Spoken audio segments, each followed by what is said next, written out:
how people should conduct their lives, basically, and what to believe in, and what is the path towards salvation. Very interesting read. So primary sources, of course, are the Quran and the Hadith.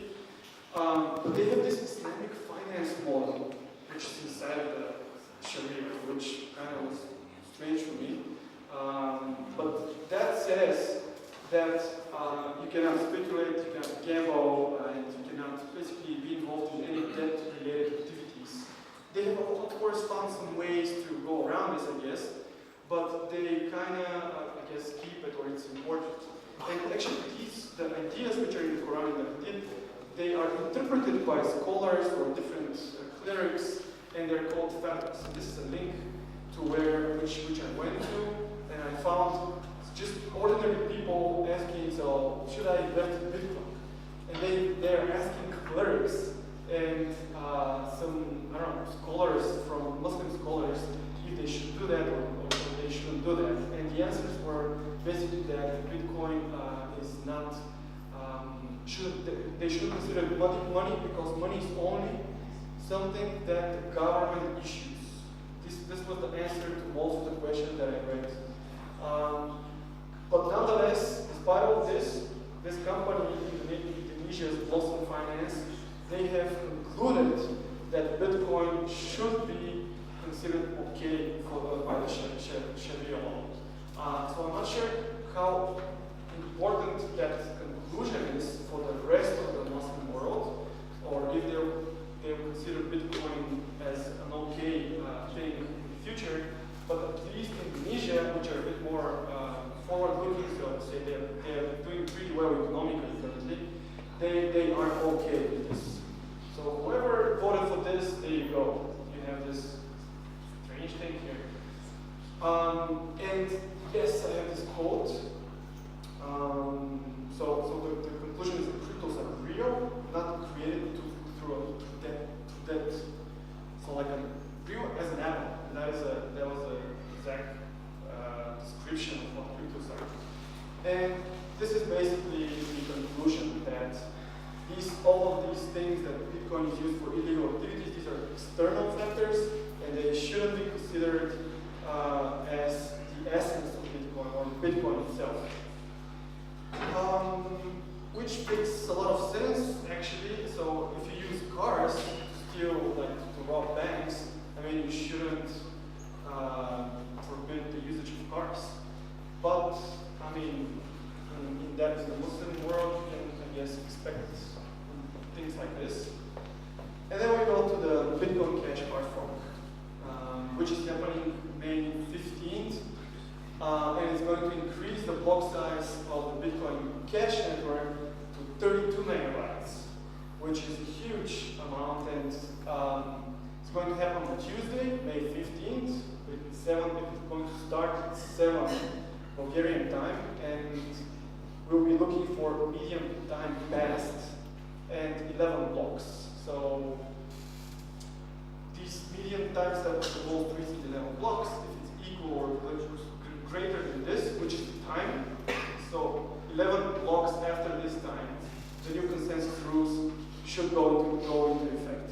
And Bitcoin Cash should be 32 megabytes, should have 32 megabyte blocks. So if you are expecting coins, because usually forks are related to more coins, so if you fork the Bitcoin, actually Bitcoin Cash is a fork of the main Bitcoin. In this case, there will be no new forks.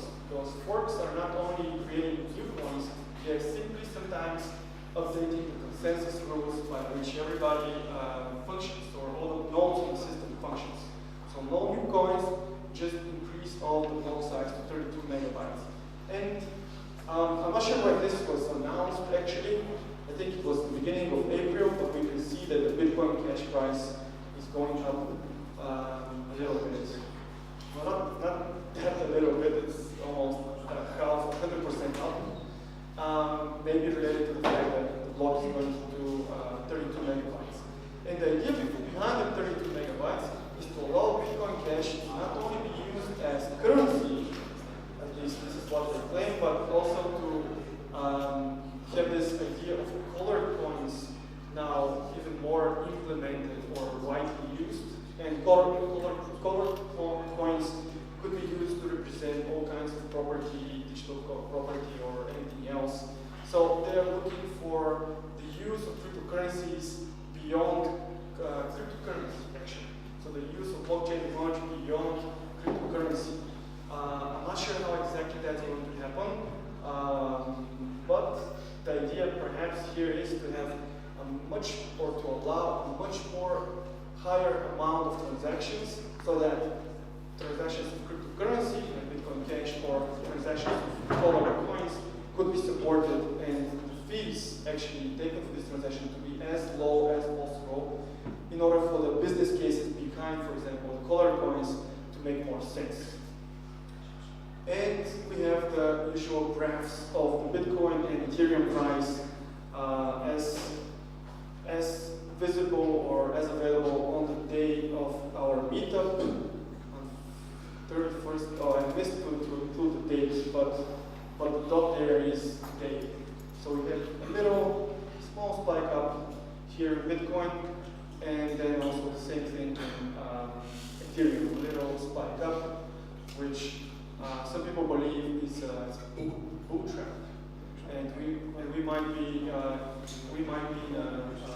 situation in which the price is going up a little bit, but then we reach even lower values than before. So the bear market might be continuing, and this is just a little, how to say, breath of fresh air, and maybe some kind of indication that people should be coming in because the price is going up, but this might not be the case.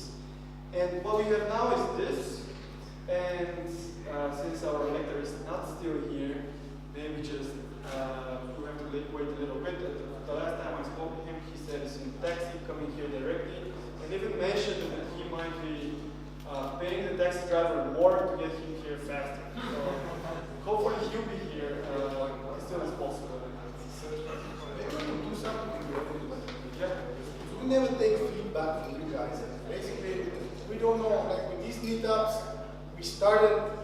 You have pictures. We started like 7 people in Bear House drinking beers and just chatting about Bitcoin and blockchain and all that. And then we were in a cafe where there was the first Bitcoin cash machine. What is it called? Bitomat or whatever is the name. Where the crazy people coming and just exchanging everything two laps or something like that, which was fun. Because these guys might become quite rich now, because the price was like $200 per Bitcoin back then. So yeah, I hope these guys are fine. But generally, like the whole influx of people coming into these events is happening in the last 6 months. And we don't know what is the thing that you're most interested in. So let's have a small poll. How many of you guys are, let's say, developers? That's really good actually. So is it like 20%? How many of you had some sort of a background in finance, trading? Okay, trading is one. Let's do trading first. Okay. About that. Like finance related to, I don't know, whatever, security, financial infrastructure, banks. Yeah, okay, I know many of you, so it's like very problem. I'll get that. How many of you are just interested in cryptocurrency to make some cash? Not that many, which is good. Which is good. No shame in that. So what else? Like, you're what? Researchers? ICO? How many of you entrepreneurs are doing ICOs? There we go.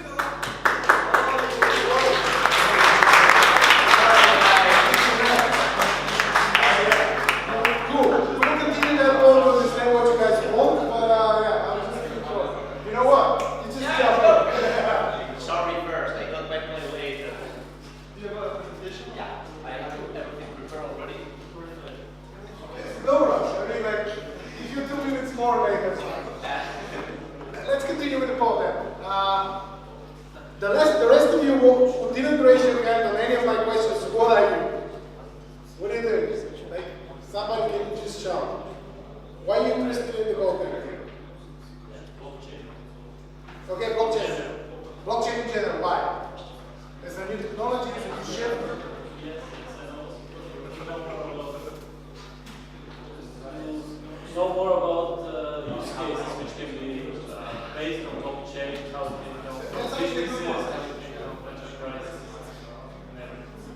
How many of you want to know how blockchain can help you in your current fields of operations? Okay. Can you tell me what fields you are in? Just shout. Education. Education. Very interesting. Something else? Supply chain. Supply chain. Retail. Okay. What have you found out so far? Not much. Okay. How many of you believe that this thing could be as big as the internet? That's okay. Okay, cool. So, what topics you most interested in? Like, basically, what do you guys? Yeah? Let's do it. Cool. So, we'll continue with these charts because basically the point is to have these discussions and see how people match with each other. As I say every time, Bulgaria has some fundamentals to do blockchain hub. There are many things happening, so let's push towards that direction and make Bulgaria rich again. Something like that. Thank you. Very much. Give an applause to our guest. Hi, everybody. It's a big pleasure to be here in Charity's home with Vlad and all of you. Sorry again for being late. I was even late because of the plane, and then that plane got even later. But we are here. How many of you know already Euroscape or Rostock? If you know Rostock, if you know the name Rostock, you are all people in space. I mean, okay, I'm here for fixing this problem of not knowing Euroscape. So I'm gonna start. You all know this story. We have been living in times in which in the palm of our hand, in the smartphone, we have everything. Internet of information changed our lives so much that our phone holds everything, but not our wallet. Because in Internet of information, digital files are easy to copy. So the money still went traveling to probably carry financial rates. But now, since Satoshi invented Bitcoin, I'm sure you have heard a lot about the Internet of Value. This is the new paradigm. And it's curious how, by the time that the Internet of Value in 2008 or 2009 was beginning to be built, we have like a little trust crisis with governments and banks and so on. And I don't know if you know this graph. This is the purchasing power of $1 from 1971 when Nixon get out the gold pattern till now. Exactly till 2009. Today, this purchasing power of the dollar has lost 98% of the value. You know what that's mean? Like you bring money, and then 98% of the value has gone. So maybe to all these people that are saying like, crypto bubble, crypto, maybe you should think, or they should think, that what is overvalued is this, and we are losing trust in this. And you can see it as well here, because this graph is showing the gold price along with the increase in the US monetary base. So at least for me, this brings some things to my mind. What's going on here? What's this war? Call it war, call it however, but there is something very big going on. And I'm sure you know what's this. And I'm sure that if we go back 200 years ago to the French Revolution, and like 2 years after the French Revolution, people still was not believing that religion was separated from the nation states. It was so normal. And now it's time to the control of money, the issuance and the distribution of money is going to be separated. We are in this process. And I don't know how many years it would be so strange to people hearing about that once money was pegged to the state, like it sounds to us now that once religion was pegged to the state. So this is a very, very big change of the paradigm. And everything started with Bitcoin. And everything started with Bitcoin And the origin of Rooftop or RSK, and I always like to tell people about the motivations and the purpose behind the project. This is coming from a conversation from Diego Gutierrez, who was is one of our founders, with Nick Szabo, the creator of the concept of the smart contract, a lot in 2014. Okay? And they were talking about how Bitcoin was a fantastic tool to raise financial inclusion in Latin America. There is the aim and the main goal of all the RSK team. But they were talking about, they had the feeling that it was not enough. It was a very big step towards fostering financial inclusion, but it was not enough. And by that time, 2014, something called Ethereum was beginning to be heard. Oh, well. I have my power out here.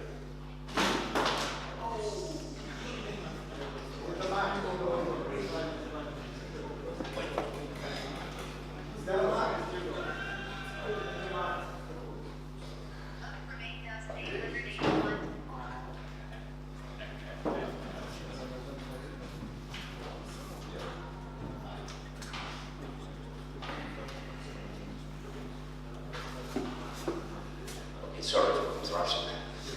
So by the time Ethereum was beginning to be heard of, no? So they were like discussing about choosing one of these two tools to foster and to empower financial inclusion in Latin America. So they were like thinking, okay, Bitcoin is very secure, got not business logic. So for some use cases, might not be enough. And Ethereum has that business logic, but it's not that secure as Bitcoin. So when you are thinking, and when your motivation is taking care of the welfare of the most vulnerable people on Earth, you need to work with the most secure network on Earth. So rather than choosing between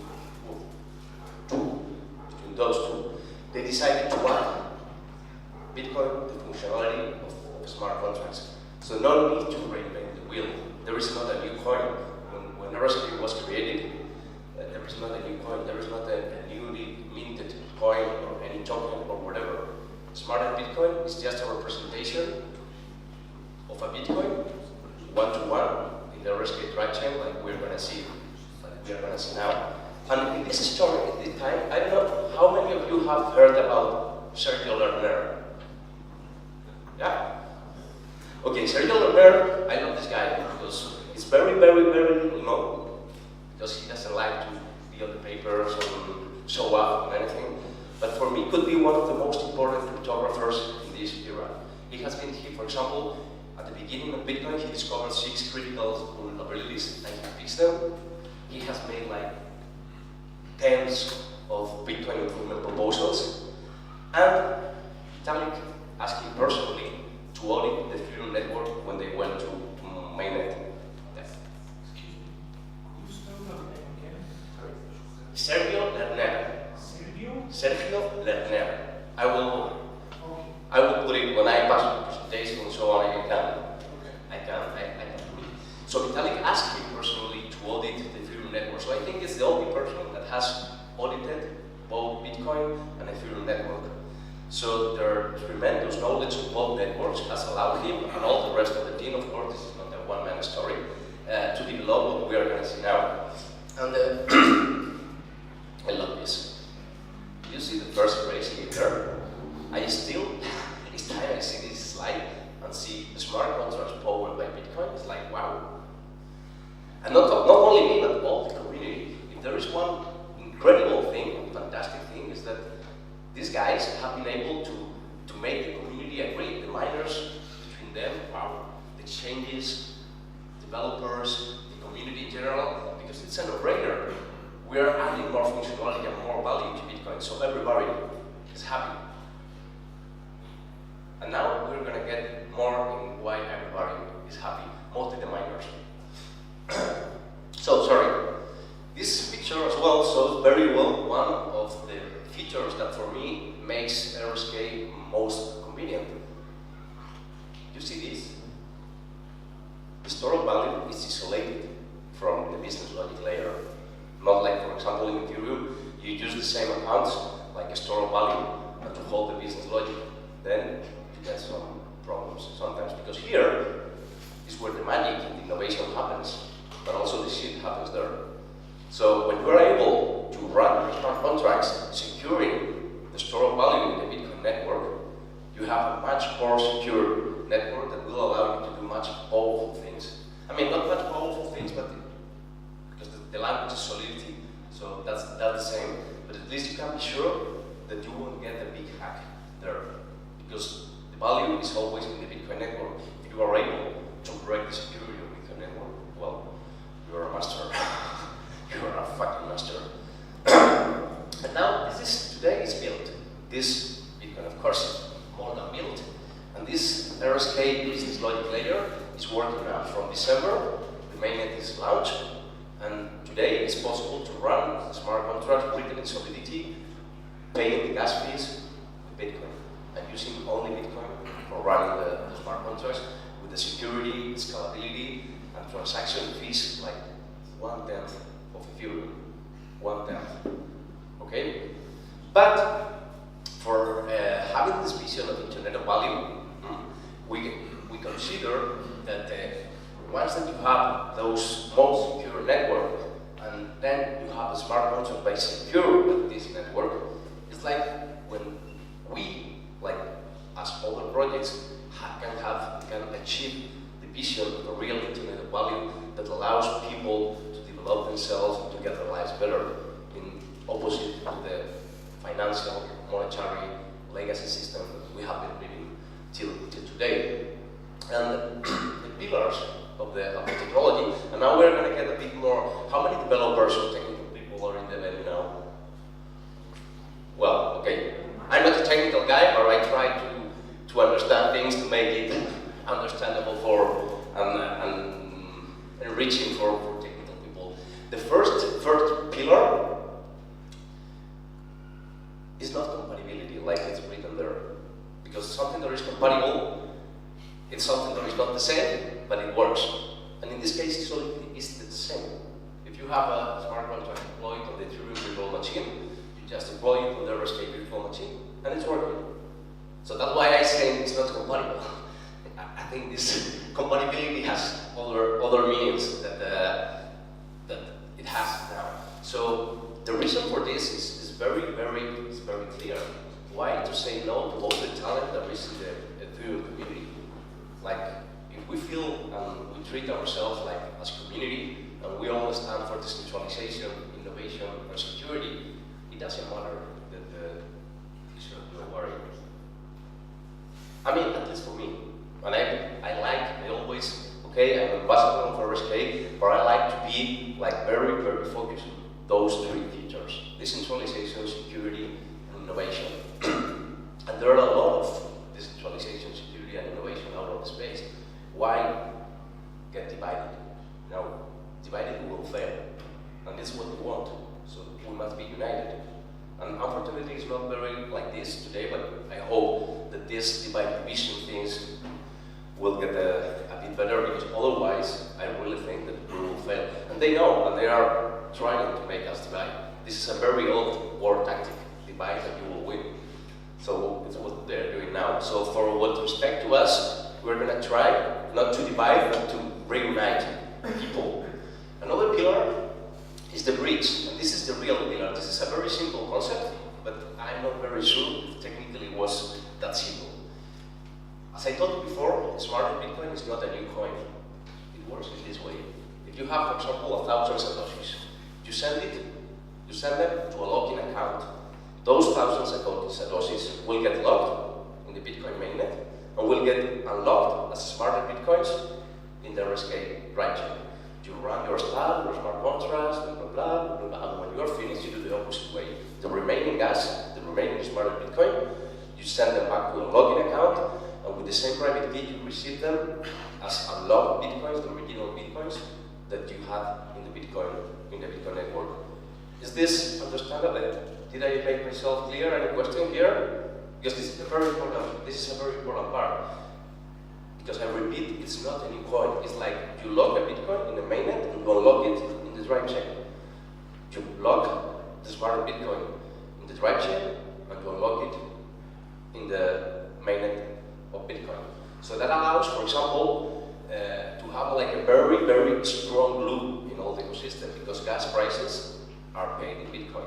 Miners are getting their transaction fees in Bitcoin. And the same miners, there is this following pillar, the same miners securing the Bitcoin network are the ones who are securing their respective drive chain with no extra cost.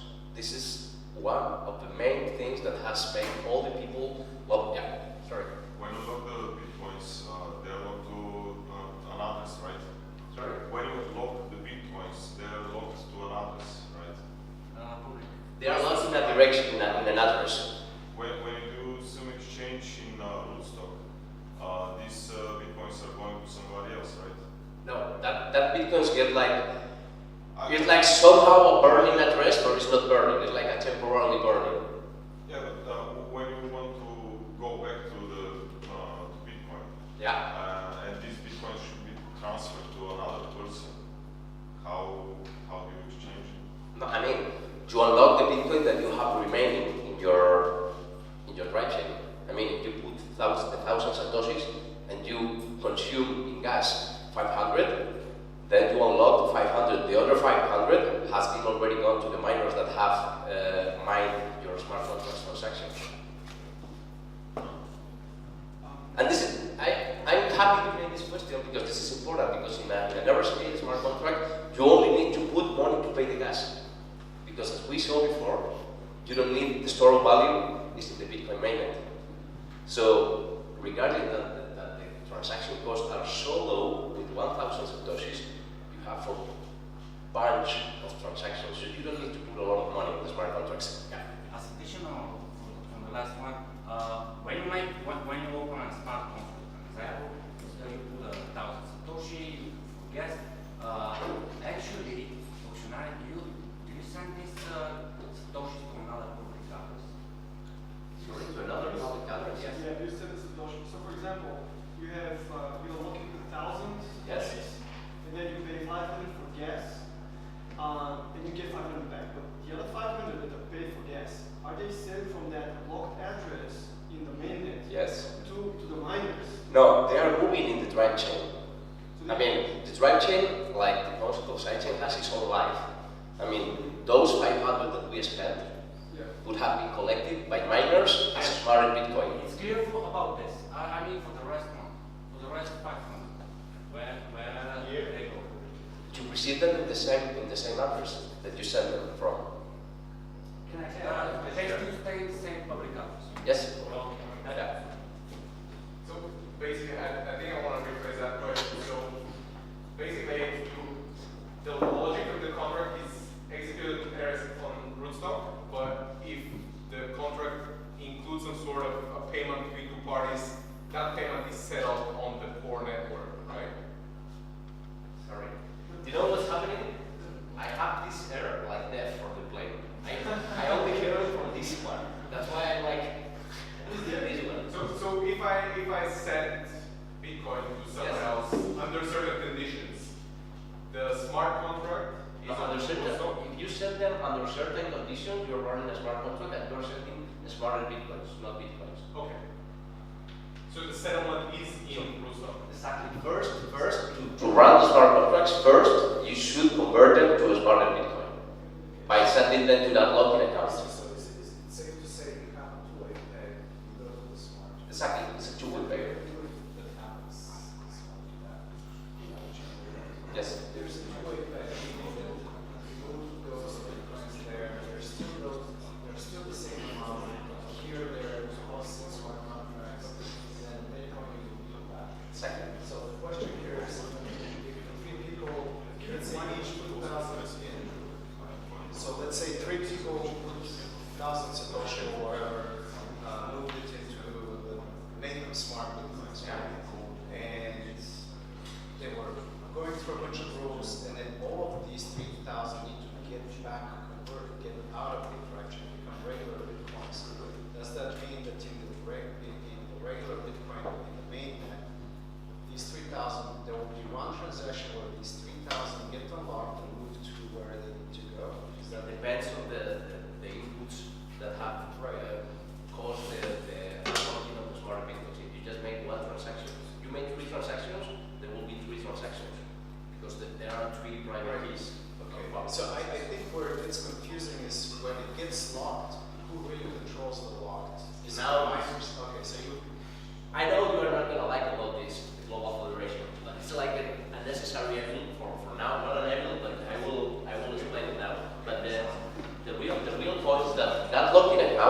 fact, it's a multi-sig controlled by 25 of the most recognized exchange players in the industry. And this is because the opcode that allows the feature of drive chain in Bitcoin Core is not yet implemented. But anyway, I'm gonna finish with the merge mining and we go to the federation. With the federation now. The merge mining, again, like a bridge, is something that is very simple. It's a very simple concept. I love it. But I guess that technically was not that simple. Those Bitcoin miners that were like looking like, oh shit, I'm losing this smart contract party. I'm only mining Bitcoin with my ASIC and I'm like, oh, this party is gone now. With the same ASIC miners and the same energy, they're mining both Bitcoin mainnet and RSK drive chain. So the money that they get for the transactions fees in the RSK drive chain is free money. They have additional revenues with no extra cost. Because if we think about mining like an industrial process, all those hashes that you launch to the mainnet that are not valid gets like waste in a production process, a residual thing that is dead and it's lost forever, okay? In this case, what we have done, what Sergio thought, was like, imagine that the Bitcoin network difficulty is like here, okay? And then, all the mining pools, I think it's every 10 minutes, they ask their miners to solve a very low difficulty proof of work to have the information to share their rewards when they find a block, right? So you have the Bitcoin difficulty here and that proof of mining here. So as RSK blocks are every 10 to 14 seconds, we said the difficulty level is just in between. So all those hashes that are not valid for the Bitcoin mainnet could be valid for the RSK drive chain. So that's why the miners with the same investment and the same expenditure in energy is getting more revenues. So that's why it's a no-brainer for them. And 80% of the hash rate is now mining the RSK drive chain because every bit is a no-brainer. It's like, do you want free money? Do you want free money? I mean, for them it's like very, very clear, and also to all the ecosystem, because if we are able to run a smart contract with Bitcoin, it's supposed to have more use, to raise adoption, and to increase the value. So it's like miners are happy because at the long term they will see their Bitcoins grow in value. But today they are happy because they are seeing money that they were not seeing. So I think also this, I always say to the founder, to the founding team, that this has been an incredible technological achievement, but also a political achievement. I mean, Diego already speaks Chinese. For all the time that he has been visiting all miners and trying to put them to agree and get to a model that satisfies everybody, he already got to speak Chinese. Yeah. If the miner mine the Bitcoin hashes, he can find the SBTC hash in this process. Sorry? If the miner computed the hashes for the Bitcoin, Yes. he can find the hash from the SBTC. Is this right? Yes. The hash process is the same for BTC and for Bitcoin. I mean, the hash Oh, that this is the the ASIC hash of the miners, hash. the ASIC miners producing hashes. Wow, and most of them are not valid here. But then they go down and find the RSK drive chain and they are valid there. Because the amount of zero is not that difficult. This is the hash computation technology. Algorithm is the same for the BTC or for the SBTC. Or for the SBTC, the miners computate the hash of the hash. Yes. What is right? The hash is the same? Or Yeah, it's the same. It's exactly the same. Okay. Yeah, it's exactly the same. Otherwise, it would be more difficult to put this system in place. Let's go with the federation. And the federation we're doing now, Explain. Then everybody cares. I'll speak well. Could you explain in a few words, technically, how do you mine? How do you mine? Yeah, mine in your network. I mean, you connect your ASICs. Okay, there is a plugin.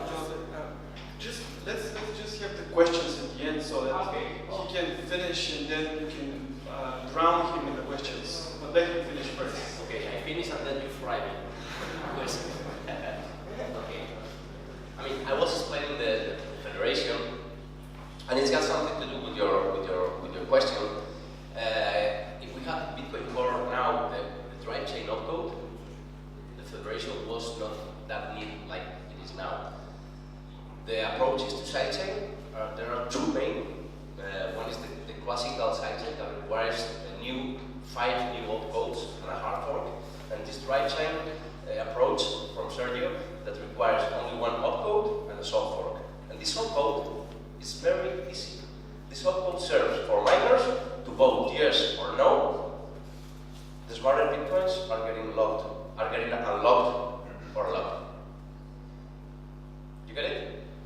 It's like now they are with the multisig, they are like acknowledging that everything is right, that there hasn't been any problem, and in that transaction to the unlocking account, that amount of bitcoins should be indeed unblocked in the Bitcoin mainnet. But now it's done through a multi-signature. But with the implementation of this opcode, it will be automatically and with no intervention. Anyway, this federation is growing. Now it's like 25 to 30 players per is growing, and this multi-sig feature is not going to be the only one that they will perform, because, for example, there is some kind of corporate use cases in which they will require more security. So security is by default, but they will, like, for example, make additional checkouts about everything is okay. They will serve as well as data feeds for being oracles for smart contracts. They can also as well even provide storage, and a lot of, not the storage, but there is some services that will be provided by this growing amount of players in the industry. And the most important part, of course, is the community. We wouldn't be here without the community. It's like, and you all know it. I always say that when someone before in the pre-blockchain era was involved in the open source movement will understand what's going on. Because if you take all the Linux and GNU movement and open source software, and you see how people voluntarily put their brilliant minds to work and to afford to a project that they believe in, and they did incredible things, then you add to that economic incentives. And wow, you see what is happening now. This is going so fast. And this is going so fast because of the community.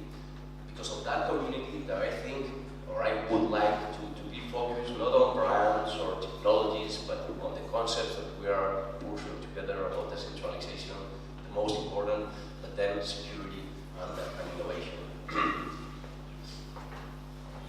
Now, this Bitcoin store value and the business logic layer is already factored in this production. And well, let's be accurate. It's not in production because when we released the mainnet in December, we didn't want to just open the door and let everybody in. When you have been working 3 years in a project with a focus on security, the last thing you want is just make a massive onboarding and to could have any problem. So what we did was two main things. First, we released the code, and we started a bug bounty program in parallel to this progressive onboarding. If you have a real use case that you want to try on mainnet, you only have to do a little whitelisting, just because we want to have like a little, not control, but to not let a lot of money for the time being in the system. But also because of the running of the bug bounty program, and also because giving time to the miners to develop their plugins to increment the hash rate and make the drive chain more secure. But around May, the door will be completely open and everybody will be able to run a mainnet node and deploy their contracts. So that's why I was to say that it's possible, but to be accurate, it's like if you want to run today real smart contracts with Bitcoin, you have to do that little whitelisting, and I will give you the link. It's just 4 lines about the use case, the Bitcoin address from which you are going to send the Bitcoin to unlock the smart Bitcoin, and the quantity that should not be very big. And should not be very big because of the reason I was telling you before. Because you don't need a lot of money in hit the smart contracts because the only use that you will use that smart Bitcoin is for paying gas. And this paying of gas, let's make this. Would you like to set up your gas price in fiat?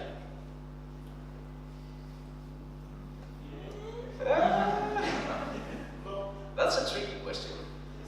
It has so many, because there is, this is something that we have in our roadmap, and this is important from a business point of view, because when you have a very important part of your operative cost in any volatile coin, it's very difficult to fulfill a budget. It's very, very difficult. What is happening now, as the miners, is free money for them, it's like the risk of that volatility is assumed by them. So they are gonna get smarter Bitcoin, but at the exchange rate that corresponds to the gas price fixed in fiat by the promoter of the DApp. So from a business point of view, that's my main profile. That's a very, very powerful functionality.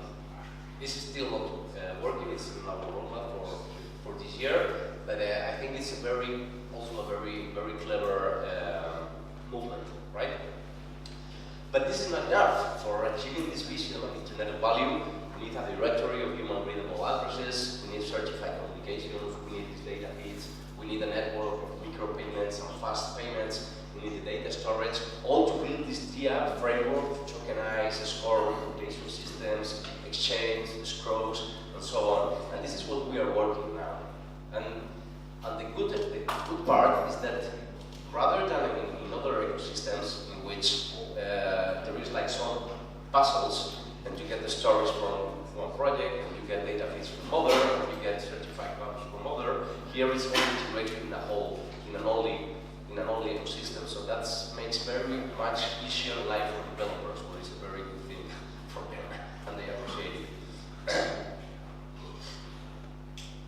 Let's talk about some use cases. Now I tell all the blah blah blah blah, and let's see what's going on real. Tenorix is a company that what they are doing, they are like tracking public proposals and supplying procedures in public administrations in Latin America. You know, Latin America, corruption in the public life, it's a huge problem. And these people is like registering, blockchain all the milestones of a contracting procedure to set it on a stone on blockchain and avoid that anybody can cheat on it. This is a loyalty marketplace, very funny. It's developed by Coinbase, that is one of the partners of RSK. And this allows to any company to have a very, very simple way of issuing their loyalty tokens, and also for the client in only one app to have all the loyalty programs that he is working on. Another use case, and just putting some examples. This is Davivienda, is one of the biggest banks in Colombia.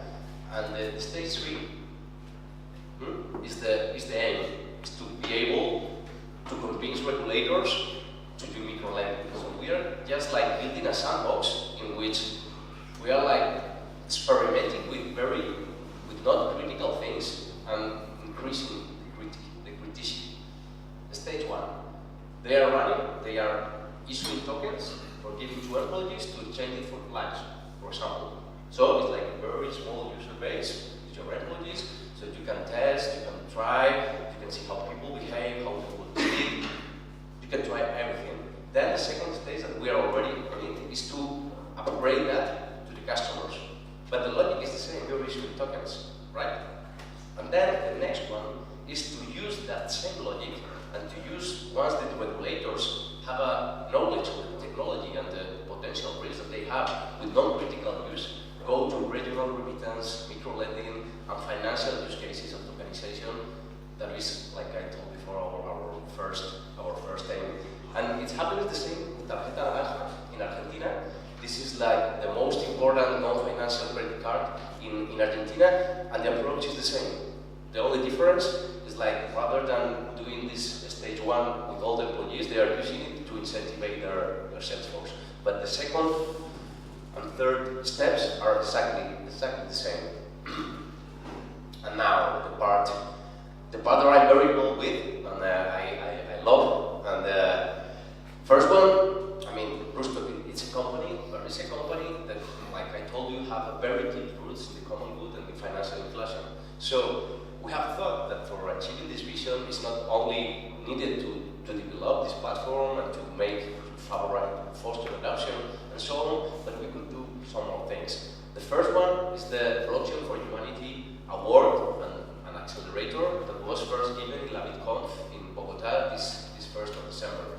We wanted to give some funding and recognize projects that have a positive impact in lives of people and help build a more fair society by getting some funds from sponsors, getting some candidates, and give them an award. Do you know why?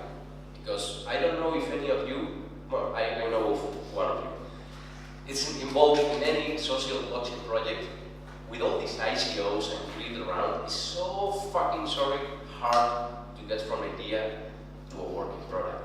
And a lot of people is dying in that path. So our main objective is to help these teams with good ideas to just pass that desert, that traversing in the desert from idea to the concept. That was the main aim.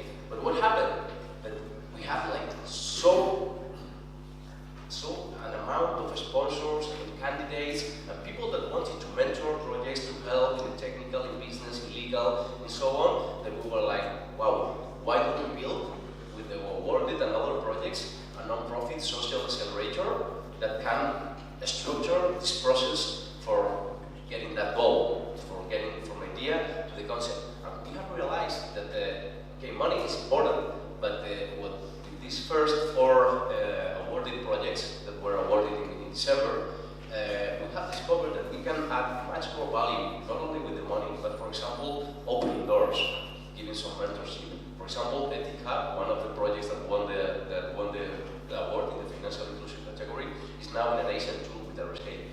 So it's like, come on, let's go.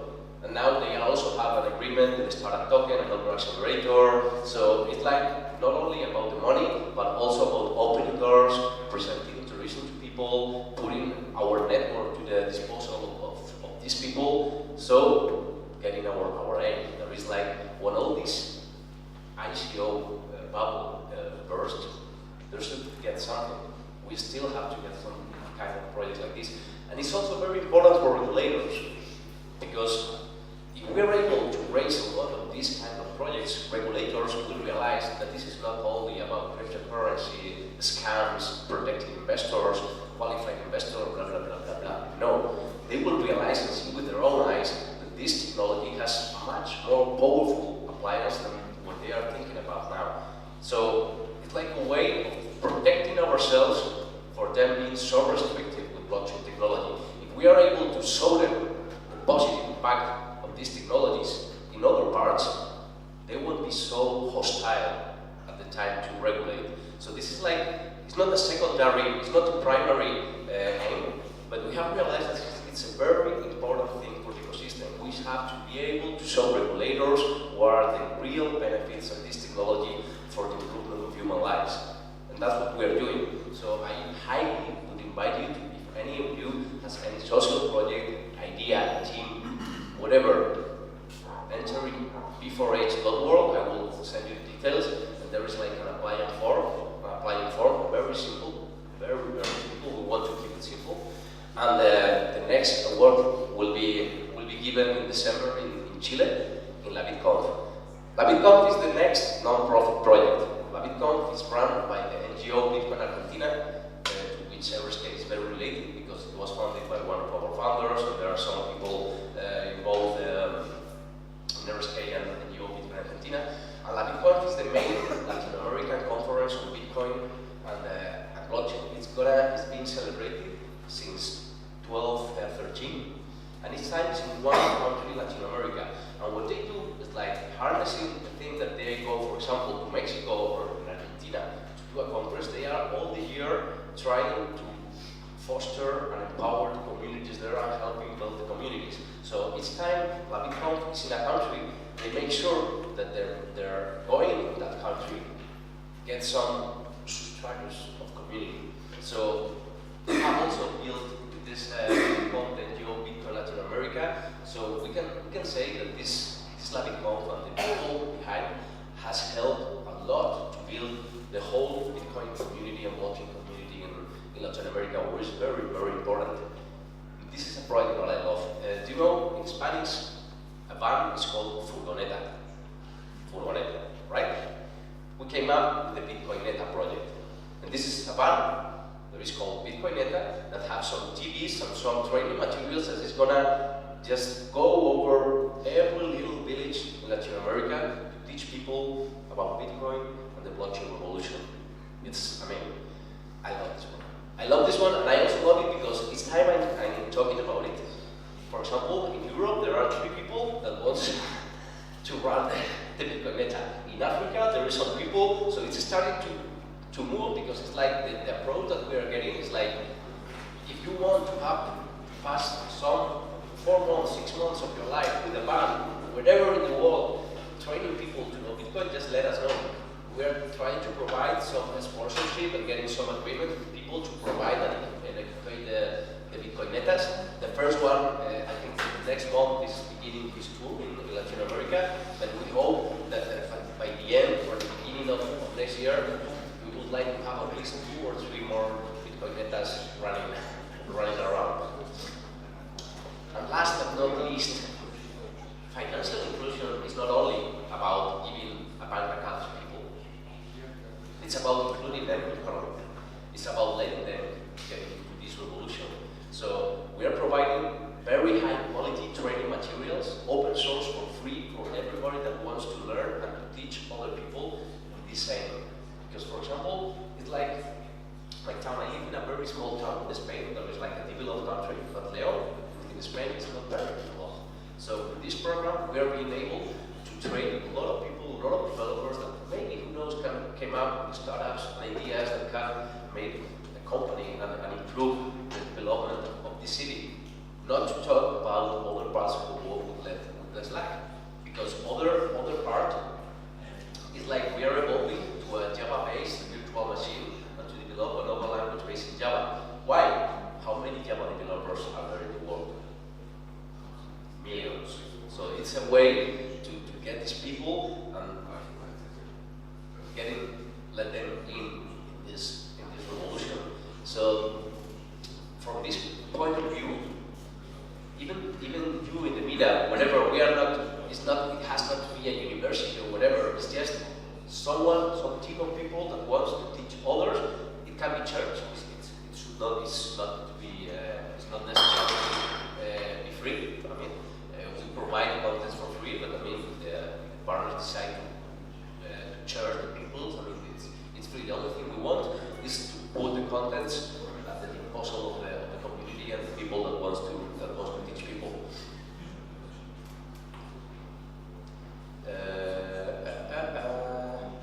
I think I have forgotten anything, but it's after.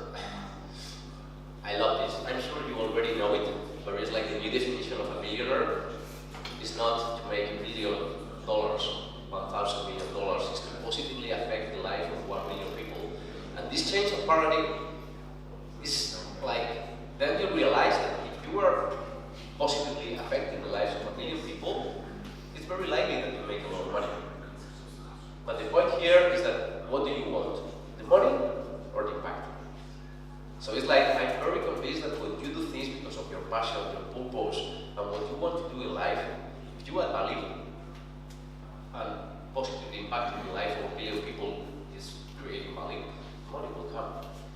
So it's just about priorities. And now we have been like focused on the unicorns and the startup Internet of Information, unicorns, companies that will worth like 1 billion, whatever, but I think that's outdated now. Because this technology allows us to make money and help people. I mean, this phrase can be a bit shocking, but changing the world is a big business. Unfortunately, changing the world is a big business. And being willing to do a big business and to earn a lot of money is not necessarily bad. What could be bad is what you want to do with that money. Because if you are very ambitious, you want to have a lot of money to go on positively impacting the lives of people and also earning more money. It's not the same that if you want 7 Lambos, 1 color for each day of the week. You know what I mean? It's not for going further with this. So to get involved in RSK or to know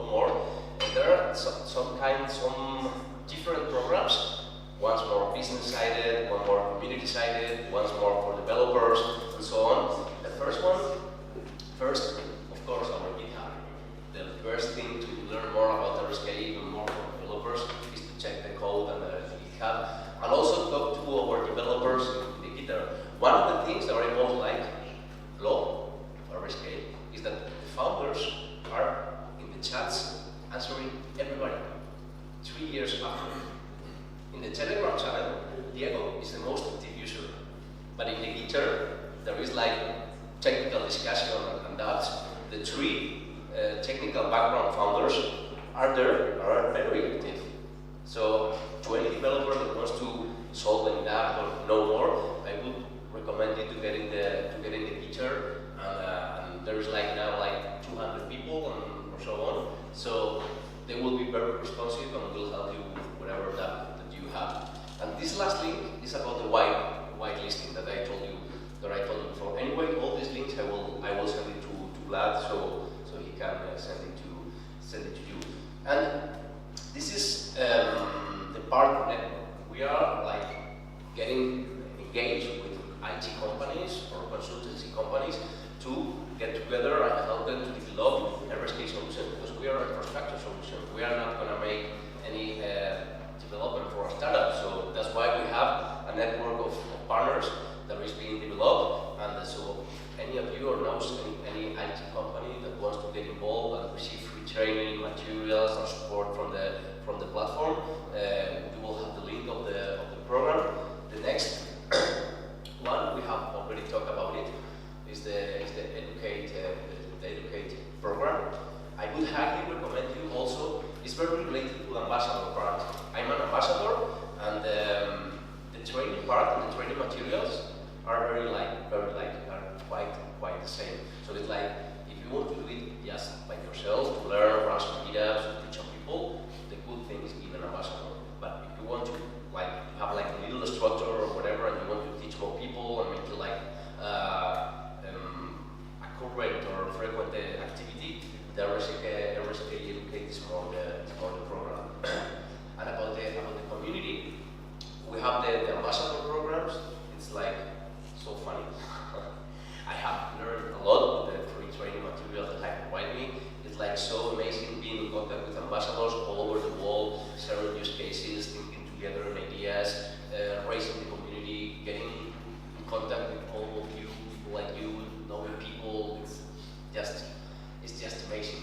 And last but not least, this background program. Whoever here is a security expert or knows any security expert, there is a background program in which not only you can get some reward, economic reward, but for me, that I'm not a technical developer, the main incentive to have a look and try to find a bug is not only the money, but regarding this guy I told you before, Sergio Werner, would be like a huge satisfaction to find him an error.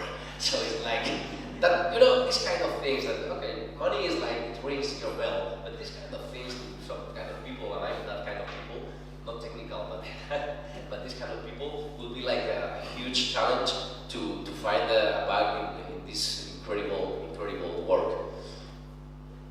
Thank you very much. Private questions, please.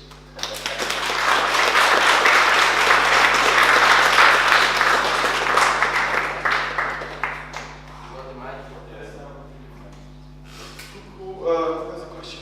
Any questions? Super clear? Anyone? No? Okay, let's talk about mining again. Yeah. I didn't get it where those super bitcoins come from, like an additional or miners. Because me right now it sounds like a great inflation will come. Inflation. Why not? No, where did they get it? It's like what are creating the water? Yeah, Like exactly. one It's not like Lightning or Bitcoin. So we're going back to this idea of the thousands of Satoshis. Yeah. So as far as I understand, so you have 1,000 Satoshis in mainnet, the main Bitcoin net, and then you lock them in an address, and they get transferred to the smart network of RSK. And then we have 1,000 Satoshis there as well. and you use some of those satoshis to pay for gas prices. And whatever you don't use, you can just take back from that same address where you locked. And what happens, this is the tricky part, I'm not sure if I understand this correctly, the rest of it that was spent on gas fees gets unlocked in the mainnet and then sent to different addresses of miners that eventually mine the blocks. This is the idea. So it's the same amount of satoshis in the mainnet. Whatever you don't use, you get back. Whatever you have used, go to the miner from that same address in the mainnet.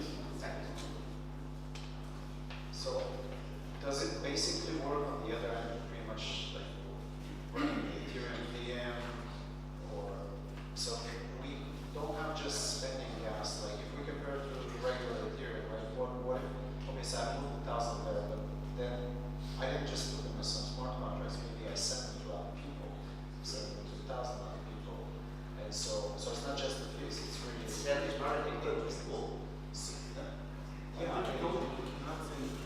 So It's got no sense because why would you? It's not a minimum payment. So, but my point is, on the other hand, does it, you said that you have the Ethereum, the virtual machine, right? So, does it mean that well, yeah, I understand. That means that also sent to, you have the Ethereum addresses there as well, like, so I'm saying that's, okay. Send it, but rather. Okay, so you have the VM just for the smart contracts, but other than that, it's just interacting with smart contracts, the way we don't have setting it up.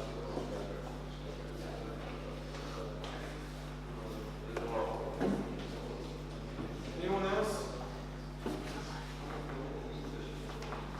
So,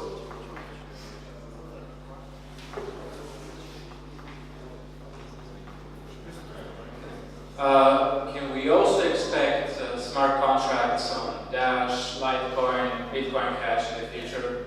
Yes. There is, in this presentation, there is not a slide about the roadmap, but there is a multi-chain integration. We have been given by Bitcoin, but whoever currency that has been designed to move money from A to B without smart contract capability is suitable or is feasible to, in the future, have a direct chain based on the RSK when everything is open source, of course, and so on and so on. But I mean, obviously we have started by Bitcoin, but there are more currencies that will implement this solution while this functionality the same way that Bitcoin does. question about the opcodes. So what you need is a soft fork in order for that opcode to get implemented in the main network, and then to make the system more efficient, or what's going to change exactly? What is changing is that the way of unlocking the smart bitcoins to get to the mainnet is not only the multi-sig held by the federation. You can just make that if all the miners are voting yes in that opcode, you just unlock the bitcoins.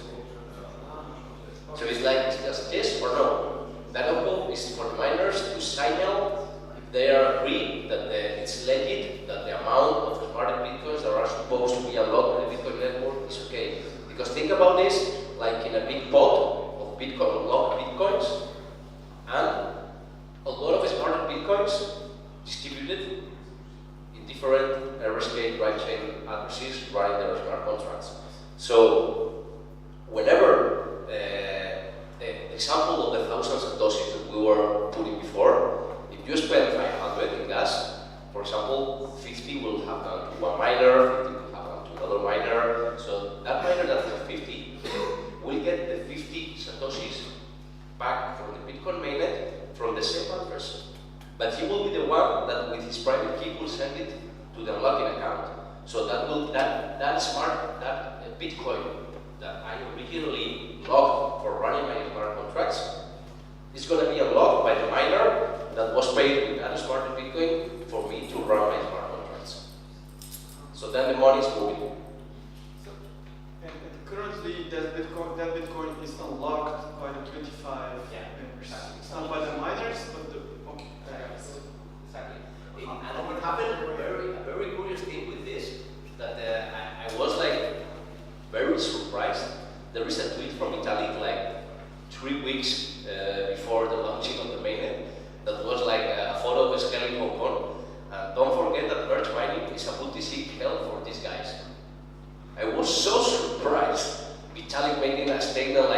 so direct attack like this, I understand it. I mean that we can have some, not like a lot this figure, but I mean, if we wanted to put them to run around without having the opcode, the drive chain opcode, it was the way. And also, I think it's like, when you have a big network of this federation, it's also good to have different layers of security. Because you can have that opcode, but you can have another security level, like making a hybrid unlocking of the bitcoins, taking into account the size of the votes, and also a multisig. It's not excluded. Right? Okay. So how are the members federated? How you said that there is a federated network of people who are handling the locking, right? That's not the miners. Yeah. Who are those people? I will read you all of them. Give me that moment, please. No, because it's, I mean, I don't know them by heart, but it's more a question. Yeah, The question was really how are they selected? Is there a process of selection of these people? Or how do you select the people? decide who you trust? What's it's just people that has been willing and have approached, or we have approached them to be member of. That means that there is trust that these guys are going to Yes. for the mining. Yes, that's true. So that's a bit of a centralization issue. That's why I was saying that I knew that you wouldn't like all this. But it's like a temporary solution. So what about cross-chain?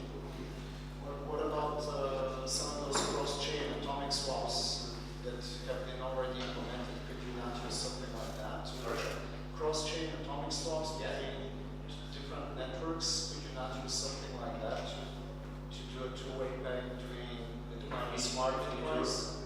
It will be much easier, and also for usability for people to do it like in atomic swap. Even though it's not a swap, because you are not exchanging money. Sorry, you're swapping. I mean, it's a swap between two different independent Yes. currencies. But it's not like you are changing one coin for another, because this is the same coin. It's the same coin. It's not Ethereum to Bitcoin, Bitcoin to Bitcoin. Exactly. I understand that, but you can hard code, it's Yeah, it could be. I don't have the technical knowledge to get deep about the conveniency of atomic swaps or doing the two-way peg, but it could be. So I guess the question is when or how is this opcode included in the network? I mean, when is going to be implemented in Bitcoin, and why isn't it implemented, or like how technically difficult is it to implement it, and how much change it will introduce to Bitcoin? Or like, what is the reason? Why isn't it? Is it political?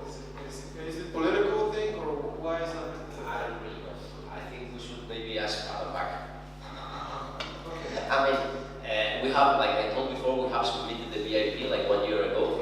They have received it, they are on it, but you know how these guys work, like security, slow security, and have you ever seen anything called rollback? And I love Bitcoin, I mean, but we have to be gritty. I mean, it's not like everything is white or black. It's like there are some great things in all the systems. So, Are there any considerations about including this? So does it remove multi-signature, or does it upgrade to multi-signature wallets? Or I mean, how disruptive is to the network? So for example, do exchanges need to change something if this software fork gets executed? Or I mean, no, because I mean, once you have the opcode, you can use it or not. If you are a miner, you will use it. If you are not, you won't. And it's like I was talking before, it's not exclusive. It's not like only using the opcode or only using the federation. You can have hybrid approaches. Also, as long as the hash rate is securing more and more the network, it's like you will be more able to do it only with the opcodes. If you want me, I can read you all the members of the federation. It's like, It was more of a question. I mean, like, let's, for example, with the companies, it's a sluice pool. I'm gonna say, for example, the